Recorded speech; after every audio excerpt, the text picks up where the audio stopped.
Hello, everyone. Welcome to the Red Take. Now it's time to go over my Big 12 preview. So again, I'm going to go over teams that will contend, teams that are just trying to make a bowl game, and teams that will make a bowl game. So let's get started with the contenders in Kansas State, who I have winning it all in the Big 12. The Wildcats have a new offensive coordinator. So how players adapt to that will be pretty interesting. But they obviously, lose Will Howard and Sir Avery Johnson, who started the bowl game and played in some other games last year. He's a really good dual threat quarterback. That's why a lot of people are high on Kansas State this year, including myself. And he returns a lot of good weapons. And there's very good running backs that he can hit off the ball too. Now the offensive line does lose a few key starters, so it'll be kind of interesting to see if Kansas State has like a top-notch O-line like they've had in recent years. As far as defense go, their defense returns 13 players who played over 300 snaps last year. So they're very veteran heavy on defense, which is also why I feel like Kansas State can go to distance and win the Big 12. Now another team that a lot of people have winning the Big 12, and I understand why, is the newcomer Utah Utes. If Cam Rising's back from taking the year off last year due to injuries, if he is 100% healthy, if he's back to his old self, then the sky is the limit for Utah. And luckily for Rising, he has a lot of good weapons returning, and he has some offensive linemen return as well. The defense is what it carries them usually. It carried them a lot last year since the offense is hot cold, and it'll be no different this year. Despite losing some key starters, I feel like they'll be good once again. Now the thing that sets up Utah the most is they have the easiest schedule in the Big 12, which is why I feel like if they don't at least make the Big 12 title game, barring health, then it'll be a complete failure of a season for them. Next, you got West Virginia. The Mountaineers were picked to finish last in the conference last year, and they took that personally as they finished in 5th place instead. Now, with expectations this season, what can they do? They returned mostly everyone on offense, including starting quarterback Garrett Green. The defense was okay. They were better at stopping the run than stopping the pass, which has led to a lot of transfers coming in through the secondary. They also get a lot of their toughest teams at home, so we'll see how all that shakes out. Next is the Kansas Jayhawks. Their season literally comes down to one player. If starting quarterback Jalen Daniels is healthy, they can win the Big 12. If not, then they will not. Simple as that. And Daniels has not been healthy for 2 seasons in a row. Now, luckily for Kansas, he's been spoiled with Jason Bean as the backup, but with him gone, and I don't trust Ballard as the backup based off what I saw in limited snaps last year, they can't afford to lose Daniels. Now they returned their top running back Devin Neal and their top 3 receivers from last year. Now the offense does lose 3 starters. They do have to figure out that. And then they do have a new OC in Jeff Grimes, who's the Baylor OC and BYU OC, but I feel like that'll be a seamless transition there. Now the defense last year was kind of make bend but don't break, and I feel like the defense got like a lot better this offseason even. So we'll kind of see if the defense could continue like bending but not breaking this year or not. Next, Oklahoma State. They're basically running it back from last year. They returned starting cornerback Alan Bowman, star running back Ollie Gore in the second.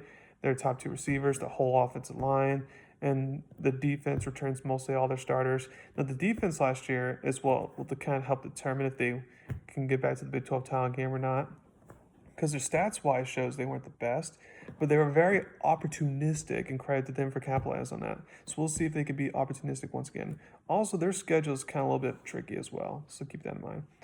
Another contender is Iowa State. The Cyclones looked like they were left for dead in September of last year, but freshman quarterback Rocco Beck eventually found a groove, and when he played well, the Cyclones were hard to stop. In year 2, I expect Beck to take it up another level, along with the other young players who played big roles last year. The defense was also very young last year, and they returned mostly everyone. I expect Iowa State to be in contention once again, especially since they have one of the more favorable Big 12 schedules.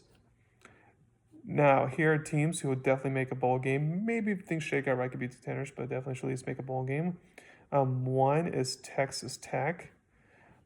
The Red Raiders, finally had expectations last year, but just couldn't live up to the hype. And now we'll see what they can do this year. They returned their starting quarterback Burn Morton, who had a good inning last season, but again, for Texas Tech quarterbacks, they battled the injury bug the last few seasons, and Morton's no exception to that. So if he can stay healthy, that'll benefit them well, especially since they have Tosh Brooks returning and then some key receivers returning or coming in either or through the portal. The defense will be replacing a lot of starters, but I feel like they'll be just fine there. Another team that'll at least make a bowl game is UCF. The Knights were the only newcomer last year to make a bowl game. Luckily for UCF, they have been good at recruiting, and they're looking to take another leap forward this year. They acquired Arkansas transfer quarterback KJ Jefferson, which I feel like was a great gift for them. Gus Malzahn loves the big mobile quarterbacks. When when Jefferson has a solid offensive line and a good OC, then he produces. Luckily for Jefferson, offensive line's experience, he has a lot of good weapons to work with. Now, what needs to improve is the Knights' defense. They got talented players from the portal, but it has to come together on the field. If the defense remains bad, then like I said, just make a bowl games their ceiling. Another team is Arizona. Now, a lot of people feel like they're like, oh no, they're contenders. I like the hire of San Jose State coach Brett Brown. He's won conference titles in San Jose State. I assume he'll do a good job at Arizona. And they also return star quarterback Noah Fafita and their star weapon, McMillan. They return 80% of their offensive line, so I understand why people like them. But to me, coaching matters. And Walt Brett Brown's a good coach. To replace what Jed Fish had going here, I feel like that's going to be a difference maker to a degree. And also Arizona just comes to a harder conference as well. So I feel like Arizona will definitely make a bowl game once again. Not speaking in that, but to say they're contenders without Jed Fish, I'm just not buying that. Another team that should at least make a bowl game is TCU after they didn't make a bowl game last year, which caught everyone by surprise. Quarterback Josh Hoover took over in early October last year, and now the full offseason as the guy. Maybe he'll elevate his game. He returns some solid receivers. However, the offensive line will have a lot of new pieces, so that could potentially hold him back. The defense regressed last year, and that led to Sonny Dykes hiring former Boise State head coach Andy Avalos to come be the new DC. The Horned Frogs should at least make a bowl game since their schedule amongst the Big 12 is not too difficult at all. So we'll see if they can do that or not. And then one more team that I feel like that, I guess two more teams that I feel like can make a bowl game. One is BYU. They will have a quarterback battle between Gary Bohannon, former Baylor quarterback, and Jake Retzlaff, who played a few games last year. They return a lot of starters, a lot of players from last year. So I expect them, assuming health is a factor, I assume they'll improve. And it's bad news that they have a very hard Big 12 schedule, but then the good news at the same time is that a lot of their hard teams in the Big 12 they face at home. So if they could defend home turf, then they can make a bowl game.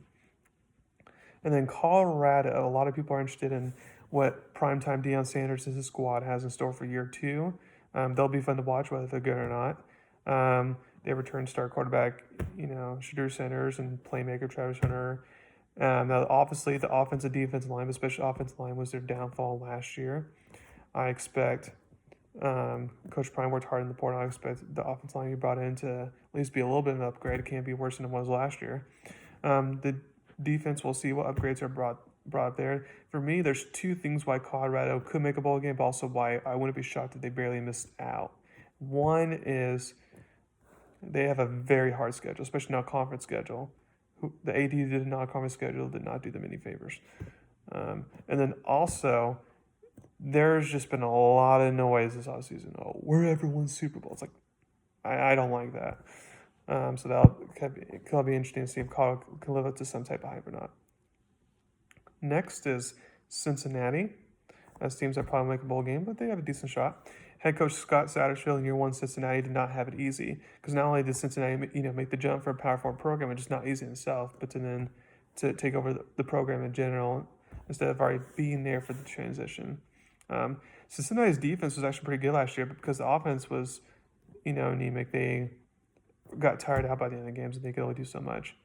Satterfield has added 14 players on defense, so they should help out with the depth there. Now on offense, there's some hope that they can turn things around. They were actually tough. They were actually a very good rushing offense last year. It's just their passing game was very bad, but the rushing game was actually very, very good, and that should be the case once again.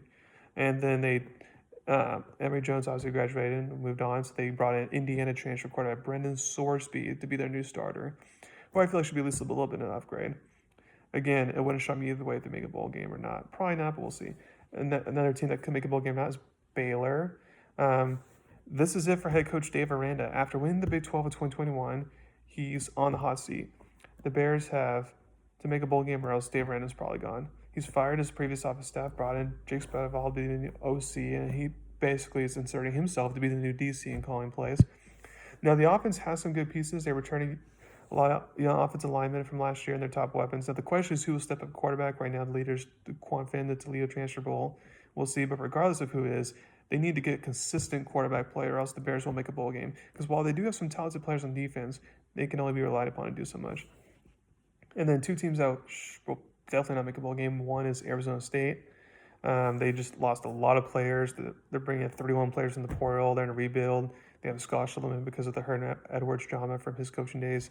They may be fun to watch, but they're just not going to do anything. And then the other one is the Houston Cougars, as Willie Fritz, the former Tulane head coach, takes over for that. They do have some decent players on offense, but I feel like their defense will regress. And again, I feel like a new head coach taking over is more of a rebuild. So again, that's my Big 12 preview. Thank you very much for listening to my podcast today. Please subscribe to my channel to learn about me. Thank you very much, and y'all have a wonderful day.